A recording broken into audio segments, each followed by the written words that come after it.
Hello सम्पूर्णमा नमस्ते। म विजय तामाङ अहिले चाहिँ ग्रिसको स्ट्रबेरी बारीबाट आजभोलि चाहिँ यहाँ चाहिँ स्ट्रबेरीको काम चलिरहेछ हल्का हल्का। अब सुरु हुँदैछ स्ट्रबेरीको। सो ग्रिसको चाहिँ यस्तो हुन्छ स्ट्रबेरी बारी।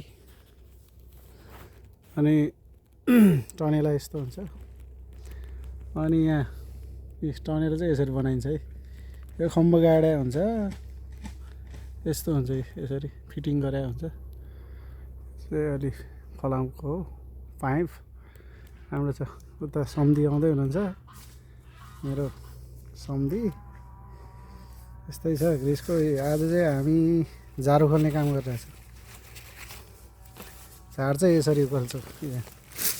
त्यस्तै हो नेपालमा जस्तै झारो खाल्ने त्यही हो। यी झारो खोल्ने यही हो। यस्तो झारोहरू बोरामा हाल्ने यसरी।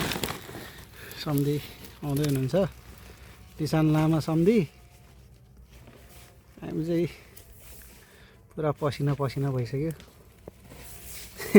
घाममा एकदम कडा हुने रहेछ। स्ट्रबेरी पनि पाकिसकेको छ होइन सम्धी? अब पाकिसकेको छ। त्यो चाहिँ पुसेर खानुपर्छ। त्यसमा चाहिँ विषादी हुन्छ, धेरै औषधि हुन्छ।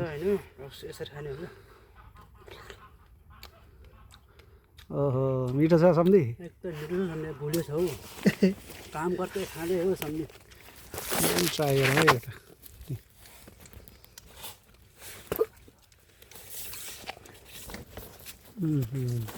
मिठो सम्धी ल। मिठो छ। झारो खाने काम गरिरहेछौँ हामी अहिले। स्ट्रबेरीको स्ट्रबेरी पाकिसकेको छ। यसरी टिप्दै खाँदै गर्दा पनि के फरक पर्दैन नि। यस्तो